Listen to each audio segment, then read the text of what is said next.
Hey, everybody. Welcome to the GMI Rocket Show. I'm your host, Roman Zelichenko, former immigration attorney turned entrepreneur. I am the co-founder and CEO of Laborless, an immigration platform that automates H-1B visa compliance, and the founder of GMI Rocket, a digital marketing agency for the immigration mobility industry, which of course brings you this show. I'm super excited for today's conversation. It's episode number 135. And on the show today, we have Aniket Sawant, who is the CEO and co-founder of Threadeo.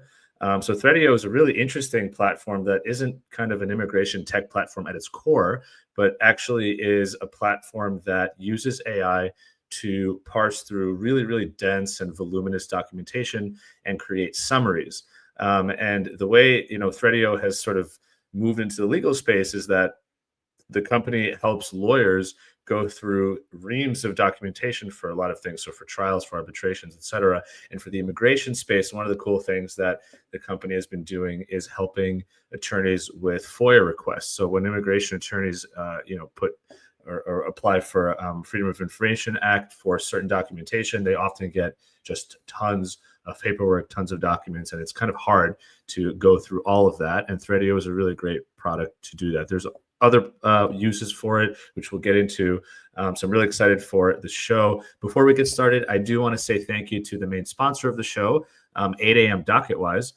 So DocketWise, which the parent company is now called 8 a.m. for everyone to know in case you haven't seen that. But DocketWise is an end-to-end immigration case management platform. They have best-in-class immigration forms, customizable questionnaires in a ton of different languages, industry-leading integrations, including with my platform, Laborless, really good customer service. I've known the team for many years, even as they've grown, and they continue to provide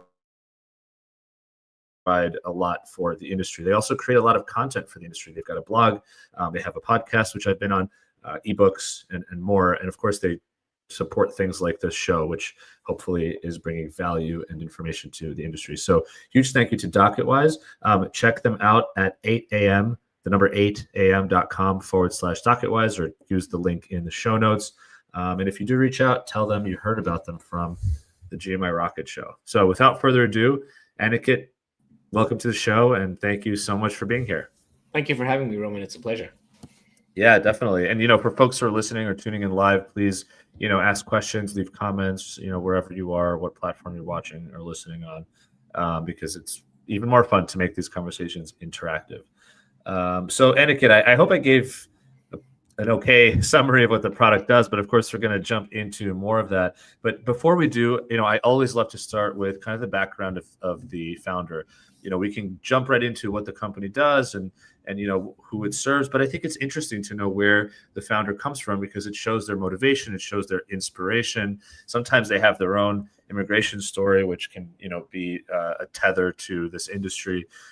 So if I'd love to jump into that with you. So I know you were born in India. You obviously ended up here in the US. You're in San Francisco right now. If people are watching on video, you have the Golden Gate Bridge behind you, though not actually, it's an image. But you didn't come, it's not like you grew up straight in India until you finished university and came here for grad school. You actually had a little bit of kind of immigration, if you will, during your childhood. So can you talk a little bit about that? Because it's not super common in my experience. Absolutely, yeah, and thank you for the introduction and to Threadeo, and I think you were spot on. So thank you for that. So it is true that my route, which was not planned because my parents planned it, at least in my childhood, was was a little bit more circuitous, which is kind of analogous to my professional route, which I'm sure we'll get to later in the show. But so I was born in Mumbai in India. And then at the age of about 1 or so, for a couple of years, my family moved to Sydney, Australia. I cannot claim any credit or any memories from age 1 to age 3, but we were there. And then we moved back to India. And then when I was in first grade, so like age about 5 to age 8, so first through third grade, we moved to the United States, and specifically to New York. And specifically within New York, we were first in Queens and then across the river in New Jersey. A couple of years ago, I went there with my wife and son, and my son was roughly the same age, and I sort of showed him around literally the places that I grew up in, the age that I was at the same time that he was the same age, which was kind of a nice little moment. Then went back to India again, because it was the nature of my dad's job. He was actually sort of an executive in one of the larger outsourcing firms that is now very large. And then he went back to India and took all of us back. And then, but the draw of the United States and the draw of higher education was something that was always there for me. And so I moved in about 2001 for grad school to the University of California, and that's where I did my master's and then my PhD in chemical and environmental engineering, and then went on a trajectory that eventually that winds up with me being on your show. So we can talk through all of that. So yeah, I mean, I guess it's between ages of 1 and 3, it is hard to remember. Although I wonder if there's something subconsciously, or maybe some introduction to the English language, like via Australia, which could have been somewhere, in your head there. But yeah, that's it's interesting that you kind of were forced to come here. Were you excited? I mean, the ages of 5, you said 5 to 8 approximately. Yep. It's kind of you're still too young, I think, to have really strong connections perhaps to where you are, but you could have friends by then. Your family is somewhere and you're leaving. Do you remember anything at all about that? Maybe feelings towards what it would be like to move here, or while you were here, did you resent it and then come to love it? I mean, do you remember any of what you were thinking? I do. I do. There's a couple of moments that really stand out. So I was at, I don't know if this still exists, but PS 92 somewhere in Queens for a little bit. And then I remember very vividly, we had a field trip to Rockefeller Center in the winter. And I remember seeing for the first time, the statue and the ice rink and all of that. And that's very vivid in my memory, especially in New York City. Manhattan in the wintertime is something that really is a memory. It's, I think from that age, for me at least, you only remember like little snapshots in your brain. You don't remember like absolute memories, but that one is a very vivid one. Being in class and just interacting with some friends that I had at the time was good. It was fun going to friends' place for like play dates or lunches and things like that. I do remember that. I do remember it being a very pleasant time, actually. I went to PS 99. I gotta look up where PS 92 is. That's awesome. We almost could have been friends. So yeah, that's cool. I mean, that's great, right? I think it's really nice that the memories are positive. And then, okay, so your family went back to India, and you obviously continued your education there, and you went to university, undergraduate there. You mentioned that your father's an executive at a India outsourcing firm. So, and maybe this is somewhat like me. Did you have anybody around you that was a business owner or entrepreneurial in any way? It doesn't have to be a business, but maybe somebody who's doing or selling or making something on the side. I mean, was that ever anything that was in your life, or was it kind of you saw your father or maybe others around you with a career, and education was important, and the idea would be you would get a job, get a degree, and then go on to get a good job and sort of climb the corporate ladder? Yeah, it's a great question. So I had the privilege of having both my dad who passed away many years ago, but also my mom who's still around, and both of them. My mom herself is a PhD in chemistry, so I had the benefit of a dual working household at the time, and I think there's some I was fortunate to be in that. Neither of them were particularly entrepreneurial at the time, but they were both very good at what they were. My mom was a professor at the time. Now she sort of runs her own education technology consulting firm even to this day.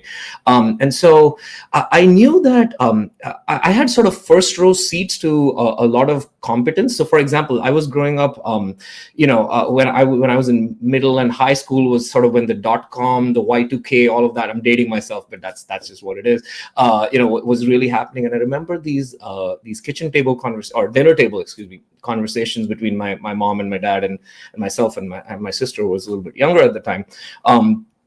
around all the different things that were happening. And I mean, I was like a teenager, so but hey, all the fiber optic networks that were being built, all the switches, all the companies at the time, Lucent, Nortel, these companies that don't exist anymore, and then the whole Y2K thing, and how the outsourcing firm that my dad was eventually wound up pretty high up in senior management, helped with all of those things. So that idea that technology is could be a force that could be used for the benefit of people, a wide swath of people, that stayed in my mind. I didn't quite know what path it would take. I knew I was maybe a little bit more independent, but it wasn't I wasn't really it wasn't very well defined as at that point in my college days as to whether I'd be climbing the corporate ladder or doing entrepreneurship. Mm-hmm. Yeah, no, it's interesting. It's cool that you were aware of that. I mean, I remember New Year's 20 or just before New Year's 1999, and I just and then you were seeing on the news. I was young, I was 12 years old, but I just remember constantly seeing on the news what's going to happen, Y2K, and both of my parents were working in the technology sector, but it's nothing happened. I mean, thankfully, the satellites didn't fall out of the sky, and the world didn't come to an end. But it definitely was a moment where you realize, wow, technology is sort of intertwined with our daily lives. As a kid, you don't think about that. You just take for granted that you can use dial-up internet and get your CD-ROMs in the mail and play some free games, whatever it might be.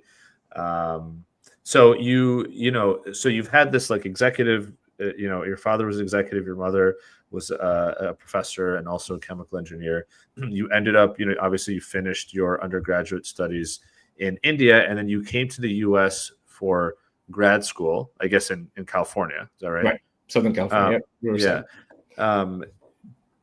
What was that like? I mean, now you're an adult, 20, probably early 20s, coming into the U.S., presumably at an F1 student visa.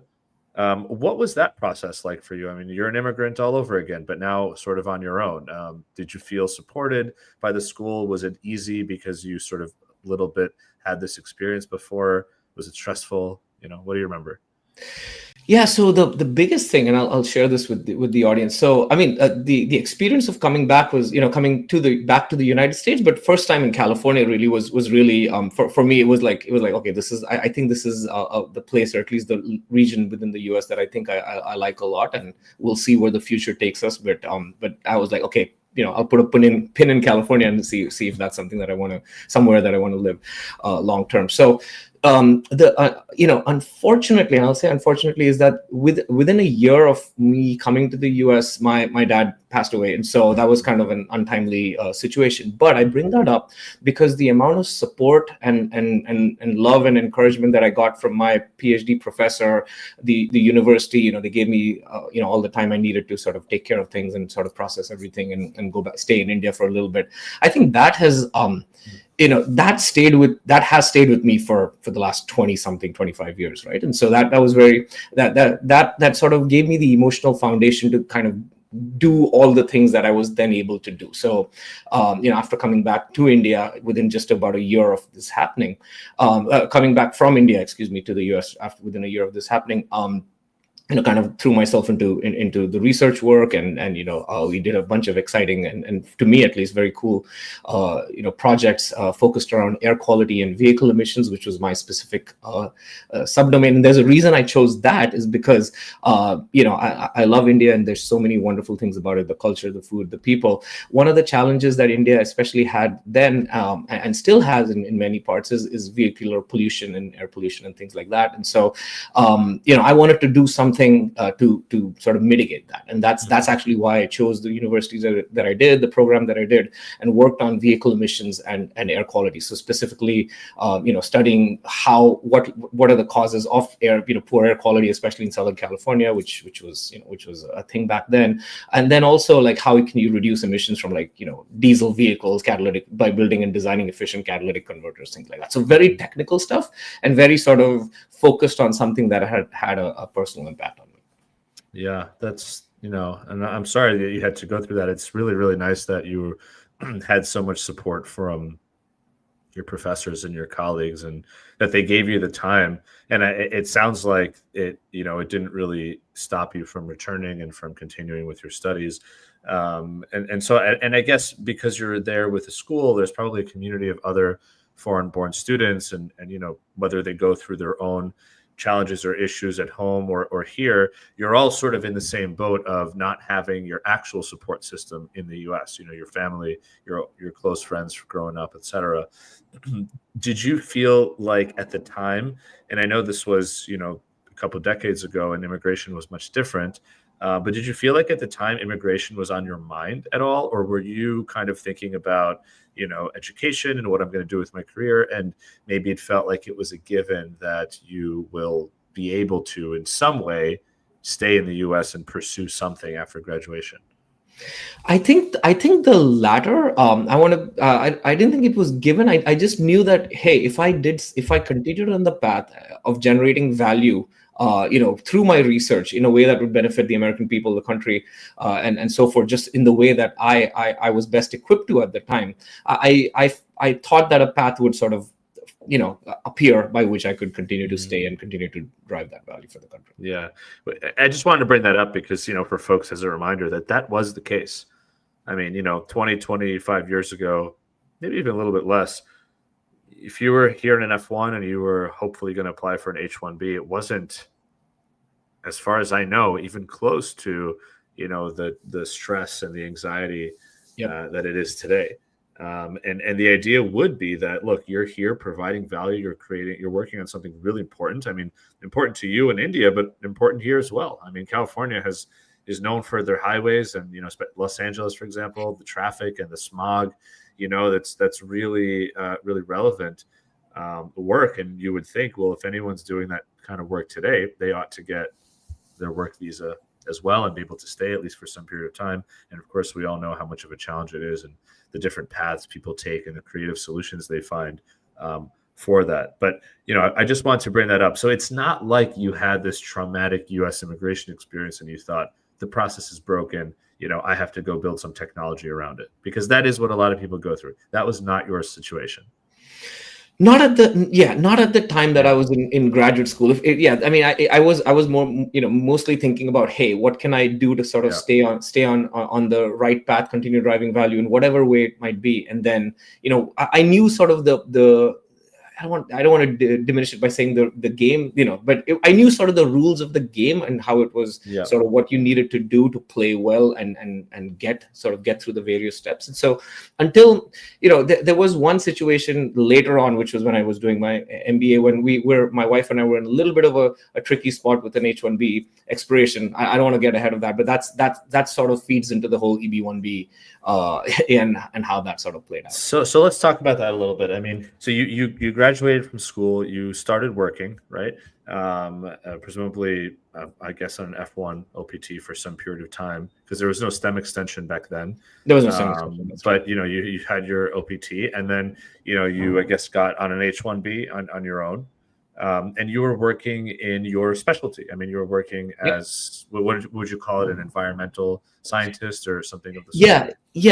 So I had this background in vehicle emissions and air quality, which was sort of evaluating them. So I moved to Philadelphia, actually moved from Riverside, California to Philly, which is where I met my wife, working for a company that builds catalytic converters. So for cars and things like that, the things that get stolen off of vehicles, or that was at least a thing back in California a couple of years ago. But that, and I built those, actually I helped design and build those for heavy duty equipment. So on-road trucks, farm equipment, tractors, things like that. So very, the well-known tractor companies that we're all aware of, the ones that we can think about, those are running in the fields in Iowa and Nebraska, Illinois, those areas.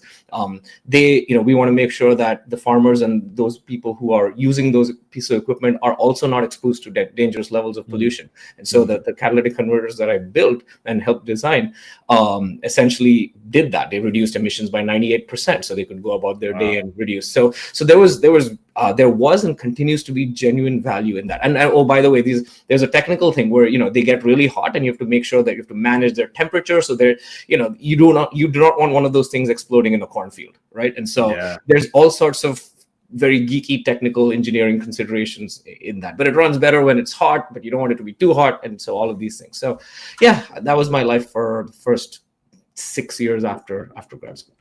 And so you were doing that work, and which of course requires you to not just go in and design, but to continue to research and to learn and to stay up on, maybe you're publishing things and also stay up on other things that are being published. Talk a little bit about how that experience started to plant the seeds, because I think that's what it was, right? It started to plant the seeds of, this is way ahead of, there's not even discussion about ChatGPT or AI, maybe outside of some science fiction or very, very far corners of the technology world, which was not your world. You were in sort of the hard sciences. But talk a little bit about, how that work that you were doing sparked this idea of what would eventually, a decade plus later become the business that you've built now, Threadeo. Yeah, absolutely. So, as part of any research, for those who've published, and publishing obviously happened, there are law journal articles and or law journals and articles that I'm sure your audience members publish in those as well. So same deal with scientific research, right? Research in the sciences and engineering is built on sort of gaps in the existing research. So new research is built on gaps in the existing research. It's like, hey, look, we came up to, we took the science up to this level. Now we need to take it beyond, and that delta is sort of that standing on the shoulders of that giants, as Einstein said, right? And so. So the idea there was like, hey, if you want to identify gaps in the existing research, if you want to know what the current state of the research is, in my field, in my specific case, you have to read all of these very dense, research articles. There's complicated concepts, there's charts, there's tables. You have to make sense of them, and so on and so forth. And you have to do this. You have to go on this journey yourself. And so the way I did it, and many researchers do it themselves, is essentially write detailed summaries of, hey, Smith et al. They found this, and so this is here's something that they didn't look at or that they hinted at could be done in the future. And so I point noted, and then maybe Jones et al. Did this, and so on and so forth. And so you're writing all of these summaries. It takes a lot of time. It takes a lot of time, a lot of mental energy to go through these 20, 30-page research articles and put all of this together. And so I was like, wouldn't it be? And the thing is that some of these are very well-known papers, and a lot of the researchers in the similar space are essentially writing the same summary. So we're duplicating efforts. So if you're a researcher, I'm a researcher, we're writing pretty similar summaries on the same topic. And so my idea back then, again, as you mentioned, well before ChatGPT was even a thing, at least in the public domain, was hey, wouldn't it be nice if there was like a Yelp for research summary articles where everybody could contribute their summaries, and we could all sort of collectively, almost like an open source GitHub, if you will, to use the tech analogy from later, for that. And so that was the idea. That was actually the first startup that I started, which was probably coming up on like 12 years ago now. And the idea was, hey, everybody submits their research summaries and everybody benefits. And, we would charge like a platform fee or whatever it was. Now, when I sort of test drove that with audience members or prospects, they were like, everybody said, hey, it was a great idea, but nobody actually sort of contributed the summaries, and that was interesting to me. And I was like, why is there this gap between what people are saying and the reality of it? And I think what happened there, Roman, was that people thought of the summaries sort of a little bit as their own IP, and it's different when it's Yelp or like, hey, the pasta here is great and the coffee there is terrible, versus hey, I put in hours and hours into this, and it was just interesting. But the flip side of that was that I got to learn a lot. I thought a lot about, hey, if you have a piece of dense text with charts, with tables, with complicated concepts, what are some key what are some key sort of pillars, or what's a key rubric that you can put together, or framework that helps you sort of extract the main points and the most valuable points from that? That's a very abstract, sort of almost philosophical idea, but I gave it a lot of thought. And so I had I let this marinate in my mind while I was going off and doing other things. And every few months or so, and I still have this Chrome browser folder somewhere, Chrome had just come out a few years prior, where it would be like, there would be some research on, hey, here's some summarization tool, just one off. And I looked at it, I'm like, not really good. And so I had like these 100 plus mini breakthroughs that people had, and none of them were really good enough. But throughout that time, I was like, hey, here's what a high quality summary or analysis of any dense text could be like. Now I just need the technology to catch up and see where we can take it. And you were thinking through this while working for years, right? In the jobs, right? So, I mean, that's cool. And I think I had a little bit of a similar story in the sense that, I was working as an immigration lawyer handling H-1B visas, for my clients at the firm. And, this compliance process that I was sort of partially responsible for to help my clients with, was the one part that felt very manual and paper-based and sort of not automated, even though the rest of the process had software already built around it. And I remember thinking to myself, especially with the clients that we had, which were technology companies, it was almost embarrassing as a service provider to these cutting-edge tech companies to ask them to print something and sign it and post it somewhere on a wall. And that idea stuck with me. But I guess maybe similar to you, it's like, right, the idea is there, but then you sort of have to see yourself as the person to take it somewhere. And I don't know if you saw, you had a job at the time, so did I. I don't know if you saw yourself as, that person, but I certainly did not see what business do I have starting a business, right? I'm a lawyer. I may have ideas. I may have had ideas my whole life, but it takes some level of confidence. So it kind of, you put it back in the back of your mind and you move forward with things. What was the moment? Because I know you said you eventually went to get your MBA. What was the moment where you realized, okay, I should pursue this whole business thing somehow, right? I mean, you spent so many years getting your PhD and, studying for your bachelor's degree. You had this career, which theoretically is, you were doing exactly the thing that you specialized in. What a blessing, right? And from a career standpoint. But you chose to leave and go to business school. What was the thing that pushed you in that direction? So, this is one of those things which is like, sometimes life or what you do is, there's two axes to it. And one is, this is that whole concept of ikigai and, what you're good at versus what you want to do and all of that. And so I knew that I was, there was impact and, it was positive and all the things that I was doing, from a professional standpoint. But at some level, I was like, I feel like I could be more fulfilled personally if I continue to build a value maybe in a more entrepreneurial setting where I have more control over some of the things that I'm doing. Now that could be in the space that I was in, or a related space, but certainly like a smaller group where I have more control over some certain things that happen and so on and so forth. And so that was my impetus, along with my wife, who we both decided to do MBAs at the same time in different business schools, before we had, before like life took over and we would have kids or anything like that. So that's what we did back in 2011, 2012.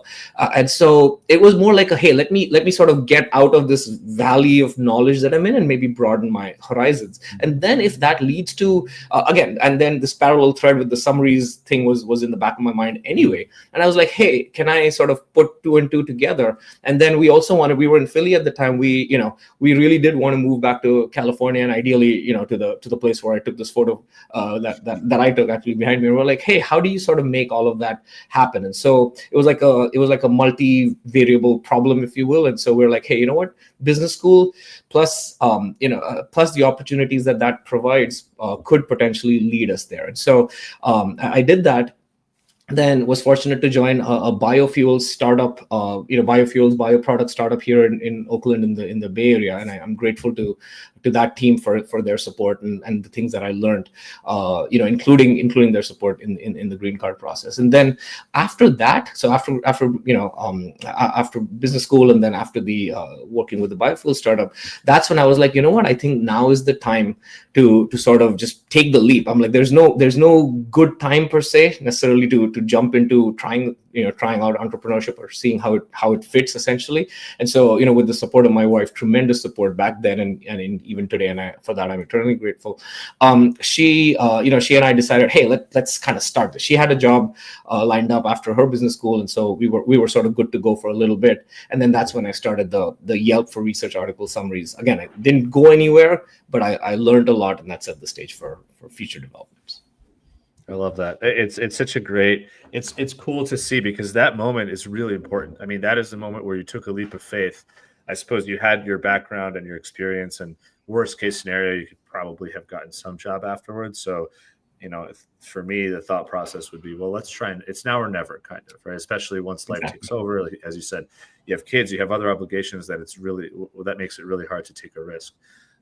So I want to talk about how that idea of Yelp for summaries ended up leading to something broader and you partnering with your eventual CTO. Before we do that, I do want to take a quick pause to say thank you to the second sponsor of this episode, Lawfully, which is also a company built by a PhD scientist to solve data problems for immigration. So Lawfully started as a mobile app to actually help individuals track and families track their immigration cases. And to date, they've helped over 2.5 million, I think already now close to 3 million people track over 6 million cases. Of course, individuals often have more than one case that they track over the course of their immigration journey.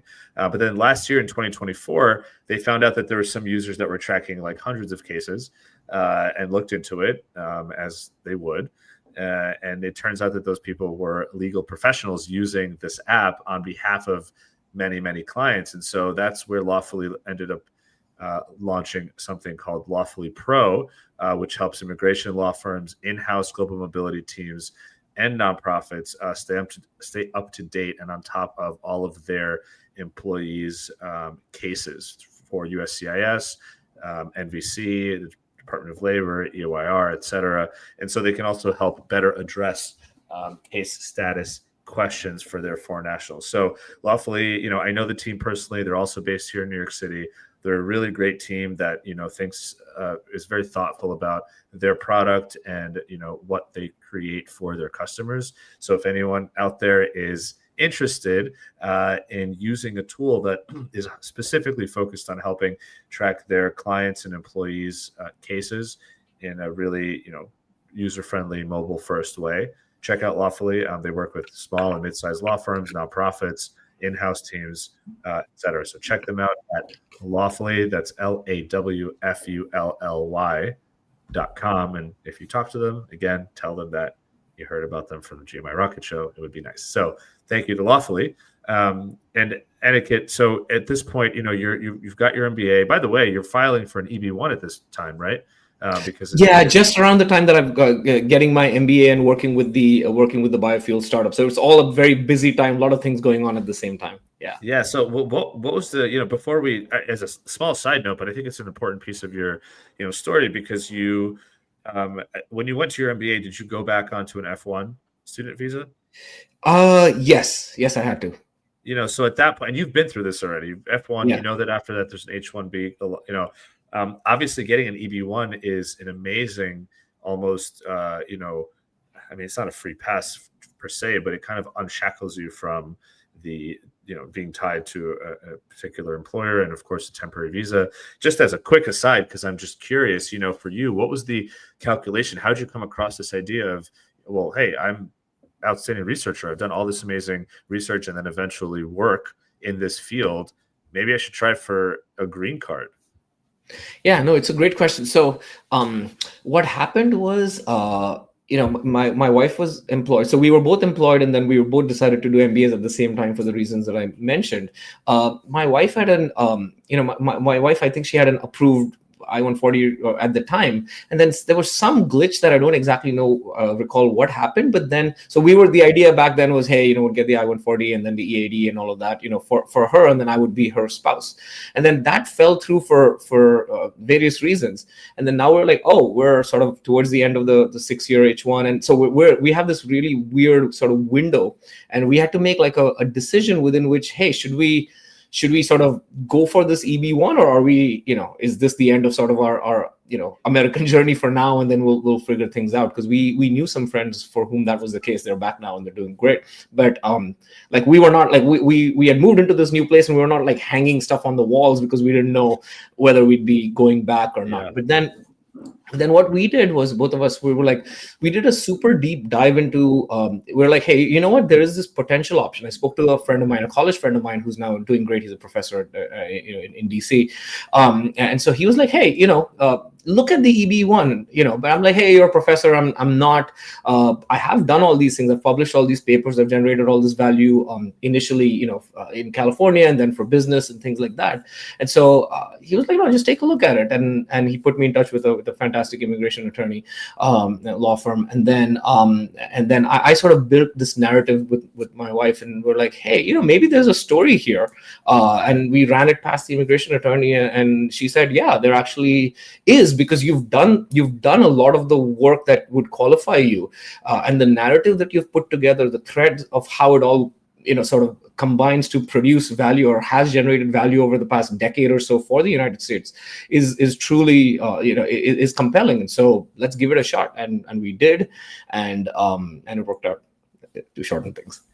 Yeah, no, that's it's amazing. So now you have your EB1, and at the time, and so you're sort of free to explore more of your ideas and in business. So I want to get into how Threadeo started. You met a co-founder through a friend at a networking event, and you kind of got together, and I guess you went through some iterations before you landed on doing what you were doing. Talk a little bit about that process and how we sort of landed to what Threadeo is today, because I really want to get to what the company does. But I think it's really cool to just mention, okay, we started doing this, we tried a couple of things, and then we eventually got there.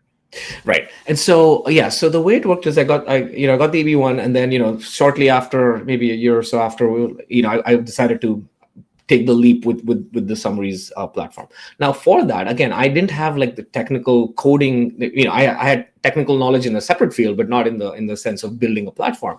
And that's when I started attending networking events to see if I could find somebody to work with in this regard. And so I went to this one networking event in Palo Alto, met this really wonderful intern who was visiting from Belgrade, Serbia, and really hit it off with him at this networking event. He said, hey, look, I can help you, but there's this, I want you to meet this guy. And I'm like, all right, he's really sharp, and he's my fellow intern at this at this company that they were both interning at over the summer. And I'm like, sure. I hit it off with him. His name is Vlad, and he's now my co-founder and CTO at Threadeo. And he helped me build out the initial prototypes for the summaries platform, Scolate as it was called. Now, while as we realized on the business side that wasn't really going to go anywhere, we started building a couple of other things, because and as an engineer, you can't just if you put two engineers in a room, they're just going to tinker and try various things. And so one of the things that we tried was, hey, you know what, this was completely out of the blue. It's like, hey, you know what, I'm going to develop, I don't even remember now the genesis of how it happened, but we were playing around with some video tools and audio platforms that are like, hey, you know what, I built this tool that can identify and accurately identify gaps or discrepancies in video versus audio. That was it was a very abstract sort of technical tool. We didn't know what to do with it. So what we did was we just kind of created a website and said, hey, we have this tool. Does anybody want to use it? What do you think? Do you see an applicability for this? Very general purpose. No intro to law or anything like that. We were like, hey, maybe a media company might reach out or whatever it is. Within the first week, we got like multiple requests from the same specific sort of workflow, which is deposition video synchronization in the legal space.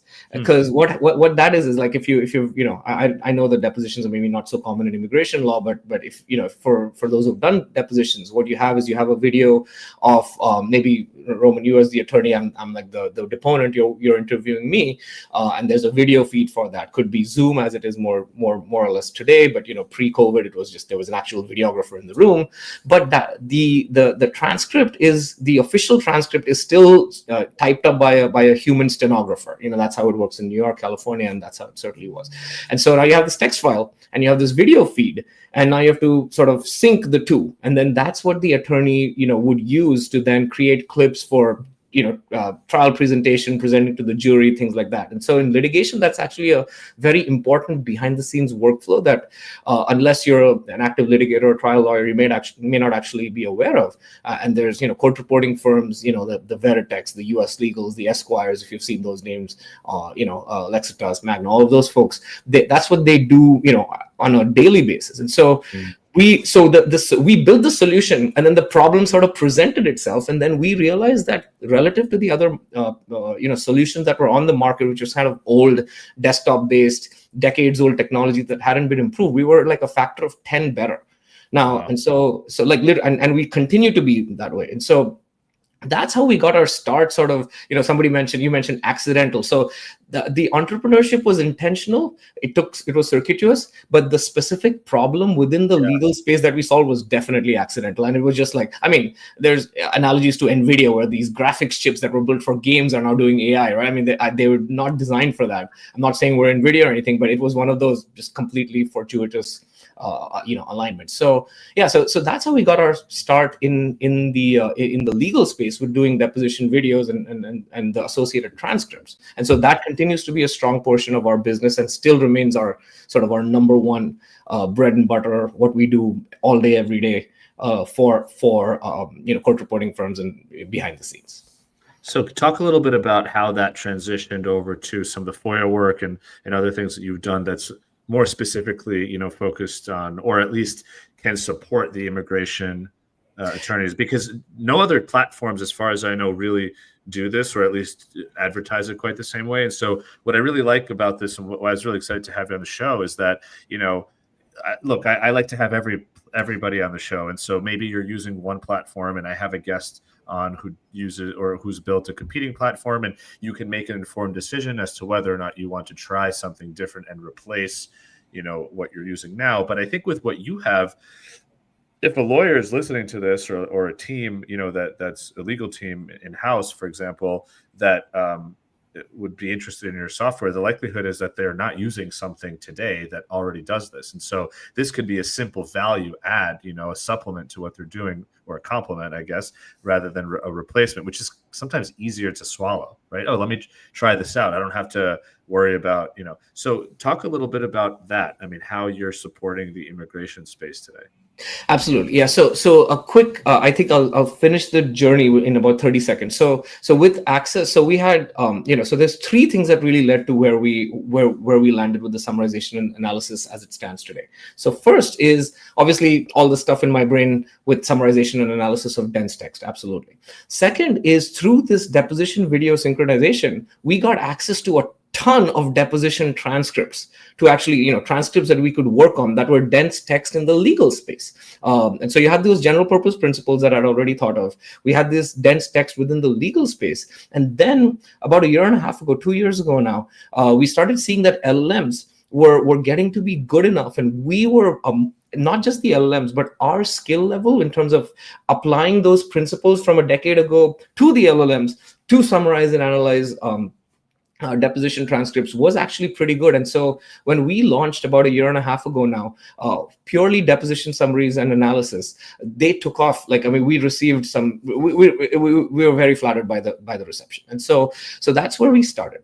Then we're like, wait, fundamentally, this is not a deposition analysis algorithm. It can be applied to other things as well. And so then we started applying it to arbitrations. That worked great. Applied it to trials. That worked great. Applying it to medical records. That's looking interesting. And then we're like, wait, because it's general purpose and that's how it was always that way. We're like, let's apply it to FOIA now, because we're like, what is a good example of a single document that could be a dense record that is painful to go through for an immigration attorney? And I had the benefit of and privilege of meeting, the wonderful Ruby Powers at the ABA Tech Show in March. And then, I was like, hey, is this something that potentially could be used in the immigration space? And she's like, yeah, it could. And so we had a conversation, and then she introduced me to a couple of other folks, and we tried it out. And they tried it out, and it was like, wow, this is actually, with just a couple of tweaks, maybe literally like a few hours worth of tweaks to our core summarization and analysis engine, we built a tool that could essentially spit out pretty detailed FOIA analysis, and that would reduce the time that it takes for manual review of, hey, what are all the entry dates and exit dates, on the I-94s? What are, oh, there's a discrepancy between the, maybe the name as it was written in this document versus on the I-797, all of those little things. And remember, at least for me, it was like, hey, the production quality of the returned reports or from the FOIA analysis is like sometimes the photograph is taken at a weird angle and you can't really read it properly. And so there's all these complications, throughout the whole FOIA analysis document. And so by conducting this, high quality analysis, what we learned through the pilots that we did were we were able to reduce the time that the law firm would take to, review that one FOIA analysis case from like a month to less than a week. Just because it just did all the heavy lifting of the dates, and of course you should go in and check, and obviously with AI you should do all of that. But again, because of all the lessons we had learned on the deposition and other summarization side, we had already gotten the accuracy, contradictions, inconsistencies, gaps in the all these things that I'd thought about for a decade. We'd already sort of gotten all of that, and it worked it worked well. And so especially now in this day and age where there's so much activity going on in the immigration space and the caseloads are so high, driving that 75+% reduction in processing time or review time, I think is hopefully is valuable for immigration. Do you see other use cases, let's say within the immigration space, where there is a need to analyze and ultimately summarize and pull information from very, very large documents? I think so. I think A files, also anything essentially that relates to where I think we want to start or keep moving is individual case files, whatever they may be. And so if you want a narrative history of an individual or a family and all the different disparate pieces of information that are associated with that, I'm highly confident based on all the work that we've done so far that we could build that. And so I would actually we're not the domain experts in the space that we're in, but we are we do have a certain level of skill in terms of the ability to extract information that is valuable, and that's been proven across multiple domains. So I guess I would take this opportunity to ask yourself and any other immigration lawyers listening, we're super collaborative. So if there's a specific burning need that any of your audience members has in terms of, hey, you know what, I think it would be valuable here, point us towards the problem, and we're more than happy to work with you to build a solution like we did for FOIA. So your target audience right now, let's say immigration, within the immigration space, but maybe slightly more broadly, would be probably attorneys. I mean, I know it sounds like you can really synthesize lots of different documents across domains. Like you said, you're working on the medical field right now, but if we're sticking to legals, because that's where most of my kind of audience is and my network is, the idea is you're looking for immigration and other attorneys to say, here's an instance where we're dealing with hundreds, maybe thousands of pages in one document.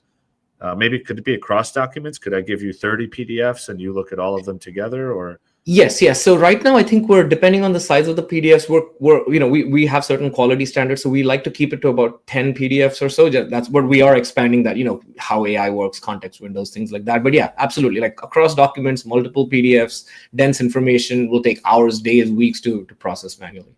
And so you're not only processing it, but then you're able to build a story around it, a narrative, et cetera. In fact, that could even be cool for an EB1. Or an EB2 NIW. If I get all of the research and I get that you've published that maybe hundreds and hundreds of pages, and I have to tell a USCIS officer in a couple of sentences why you are outstanding in your field and at the top of your field, or maybe why what you're doing is of national importance, this could be a really great way to potentially do that too, right? Absolutely. Yeah, that would be a full circle moment. Thank you for bringing that up. I'd never thought about it that way, but yeah, I could run my own case file or someone similar, who's in a similar position and who could benefit. Yeah, you should run your own case file and see how accurate the summary is to you, because your life better than anybody else. That's really cool. I love that. And so it makes sense. And in terms of where you're moving forward, is the idea that, the product is at its core going to continue to do the thing that it's doing right now well, and what you're looking for is expanding into new verticals and maybe into new, subspecialties within legal or other industries. Is that like, just curious about what your expansion plans are or your continued growth path? Yeah, that's a great question. I think I think yes. So we know that we approach this from a horizontal perspective, meaning summarization and analysis, versus a vertical perspective. But as long as there are legal fields within legal practice, within immigration and beyond. So, for example, where this type of analysis and summarization could be valuable, could help accelerate workflows, reduce burden on attorneys, paralegals, associates. I think that's where there's so much to do, right, Roman? There's so many fields just within this field of within the sphere of law that could benefit from this. So, for example, next week, have the privilege of going to a product liability conference where there's a bunch of product liability. So maybe it might be like lawnmowers or other equipment, things like that, where maybe there's design or manufacturing or marketing defects, and so there's a whole bunch of data that might be related to, hey, were there issues known in the design,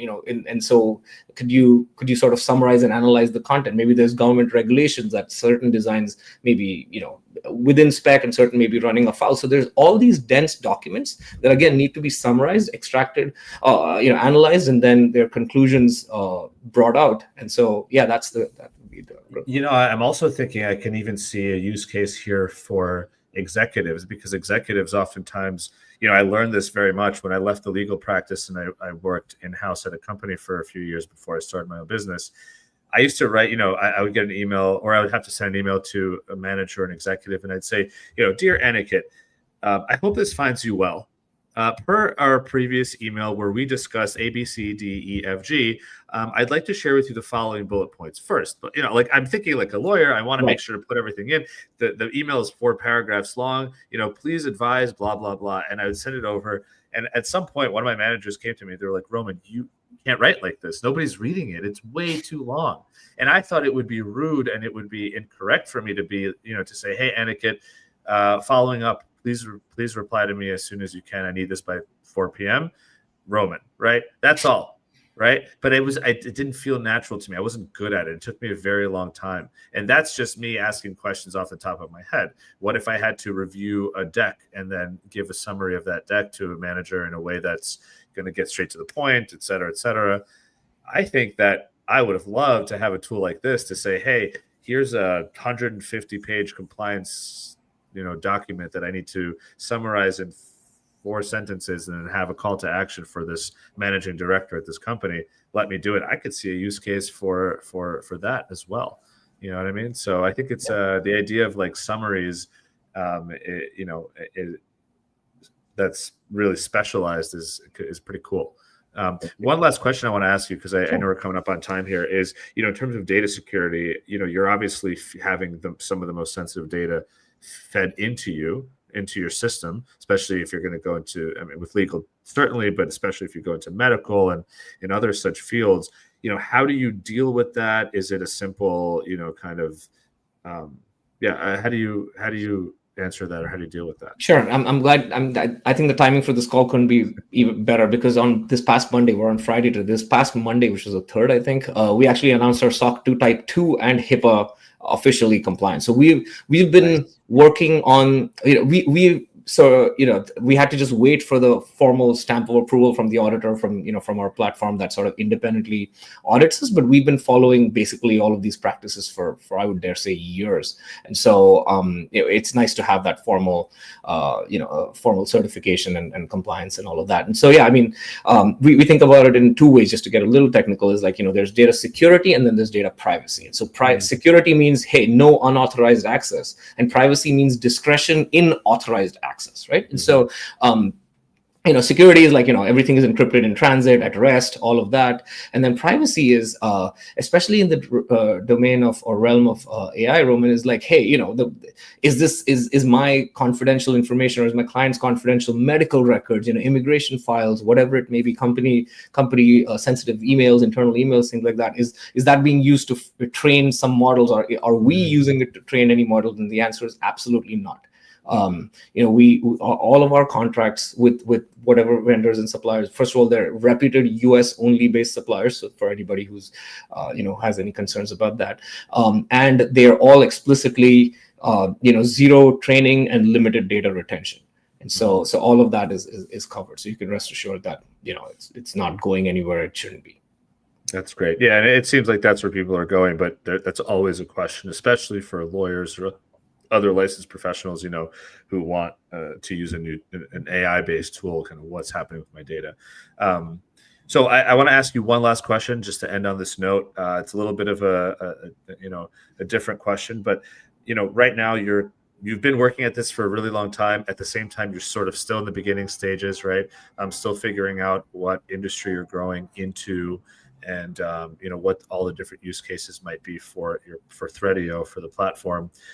What's some advice that you're listening to actively? So not advice that you would give somebody, but what's advice that you're actively taking right now and using as, in this moment, as you continue to grow the business and the platform?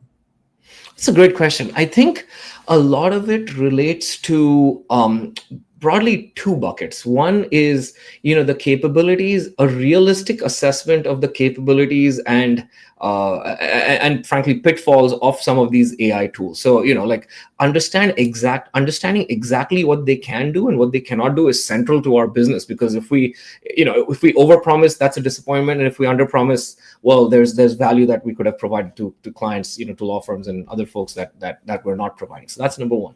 Number two is more on the business owner perspective, like from a business ownership or management and control perspective, which is exercise discipline in what you're doing. So I listen to a lot of, or I look at a lot of resources related to fiscal discipline and not over hiring. And there's this talk of an AI bubble, and you're in San Francisco, and it's hard to walk into a coffee shop without overhearing something about somebody having raised funds and so forth.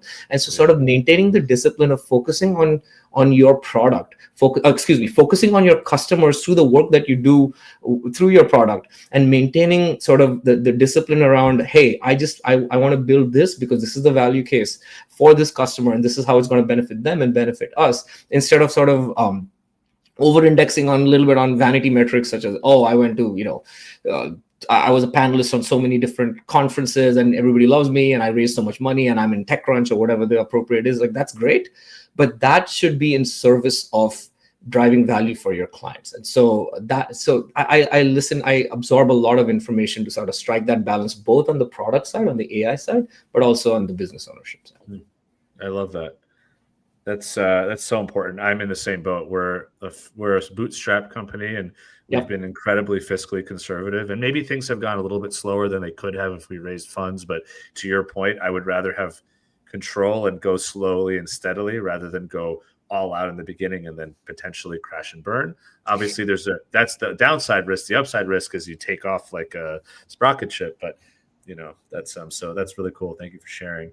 Aniket, thank you so much. This has been a really awesome conversation, and I'm excited. I'm happy that we met, and I'm excited to, be able to platform you and your business, because it's, again, a niche product, in my view, that's helping people in a new way and can continue to add on to the tech stack of, attorneys and in-house legal teams, and certainly more professionals around, across industries. So wishing you the best of luck. Keep in touch, and, hopefully we'll have you back on the show once the company's acquired or whatever.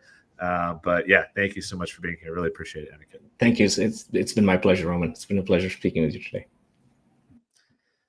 Awesome. Thank you so much, everybody, for the conversation and for tuning in. What an interesting story. I just want to say thank you to the main sponsor of the show again, 8 a.m. DocketWise. I obviously brought them up at the beginning of the show, but DocketWise is an end-to-end immigration case management platform with best-in-class immigration forms, really customizable questionnaires in different languages and on mobile and across platforms, industry-leading integrations, including with my company Laborless and many others. Great customer service. They provide a lot of great feedback and content to the industry by way of a podcast, ebooks, really great blog. And supporting this show and supporting so many other initiatives in the industry. So if you are an immigration law practice or an in-house team and you're looking for an immigration case management platform to manage your cases and your clients and all of the beneficiaries and your forms, reach out to 8 a.m. DocketWise. Check them out at 8, that's the number 8, am.com/DocketWise, or use the link in the show notes. So thank you everybody so much for being here, always for tuning in. We've had a really interesting episode today, talking about not an immigration specific tool, but something that's used by immigration lawyers and more broadly in the legal space. And I'm excited for another episode of the GMI Rocket Show next week. Until then, take care of yourselves, be safe out there, and peace out. Thanks, everybody.